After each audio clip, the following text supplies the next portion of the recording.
আসসালামু আলাইকুম, welcome to my secret kitchen. সবাইকে স্বাগতম। আজকে নিয়ে আসলাম পারফেক্ট একটি কেকের রেসিপি, একদম নো ফেল এবং হ্যাপি নিউ ইয়ার বলেন যে কোনো বার্থডের অনুষ্ঠানে একদম অল্প খরচে পারফেক্ট একটি কেক বানানোর রেসিপি। পুরোটা ভিডিও না টেনে দেখবেন। ফার্স্টে আমি এখানে নিয়ে নিয়েছি 3টা ডিম, রুম টেম্পারেচার থাকা 3টা ডিম নিয়ে আমি এটা ভালো করে একদম হ্যান্ড বিটার দিয়ে বিট করে নেব।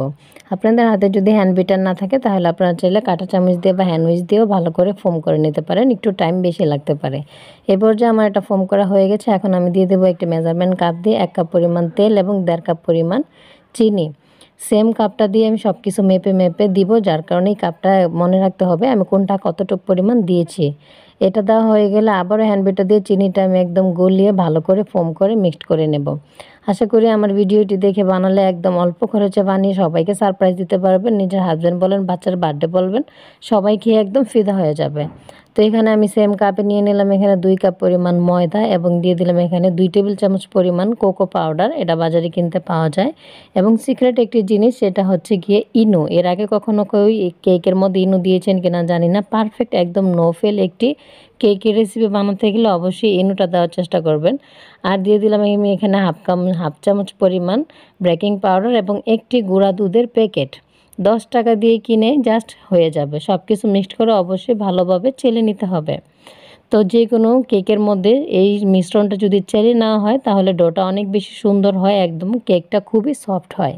সব কিছু মিশানোর জন্য নিয়ে নিলাম বড় একটি পাত্রের মধ্যে ফার্স্টে আমি ডিমের ফোমটা দিয়ে এর মধ্যে অল্প অল্প করে মিশ্রণটা দিয়ে আমি হ্যান্ড বিটার দিয়ে ভালোভাবে একদম মিক্সড করে নেব। যত বেশি মিক্সড করবেন তত বেশি একদম ডোটা পারফেক্ট সুন্দর হবে এবং থিকনেসটা সুন্দর হবে, চিনিটা গলে যাবে, একদম কোনো রকম দানা থাকবে না। কেকটা কিন্তু ততটাই সুন্দর হবে, ততটাই পারফেক্টভাবে ফুলবে।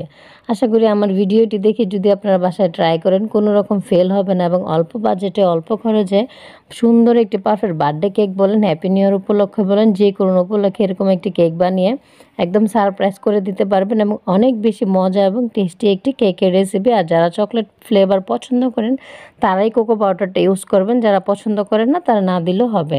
তো দেখতে পাচ্ছেন এই পর্যায়ে এরকম একটি থিকনেস হয়েছে। এখন আমি এটা মোল্ডে ঢেলে নেব। ফার্স্টে নিয়ে নিলাম একটি পাত্র, এর মধ্যে একটি কাগজ দিয়ে তেল ব্রাশ করে নিয়ে উপর থেকে একদম ঢেলে দিচ্ছি।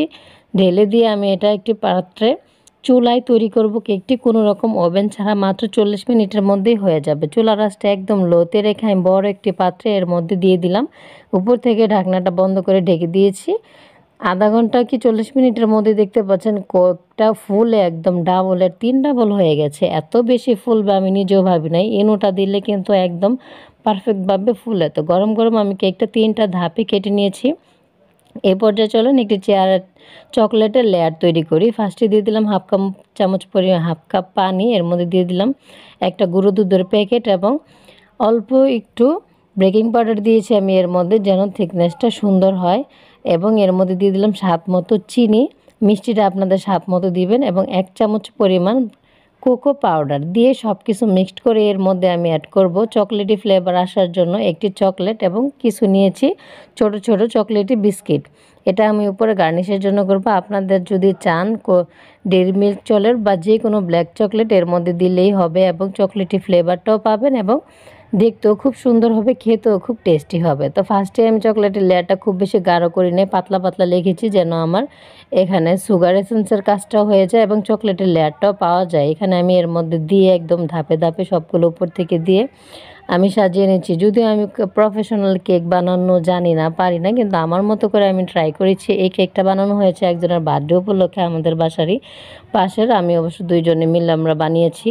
তো এখানে নিয়ে নিয়েছি চকলেটি বিস্কিট, এটাও আমি গুঁড়ো করে উপরে গার্নিশের জন্য সাজিয়ে দেব। মানে এটা তৈরি করে যদি ফ্রিজে 1 ঘন্টার মতো রেখে দিতে পারেন পুরোটা চকলেট সেট হয়ে যায় এবং কেকটা কেটে খেতে এত বেশি মজা হয়। আমি এখানে উপরে আরেকটু সুন্দরের জন্য ছোট ছোট মিক্সড ফুল দিয়ে আমি সাজিয়ে নিয়েছি। আশা করি ভিডিওটি দেখে ভালো লেগেছে। সবাই ভালো থাকবেন। আসসালামু আলাইকুম।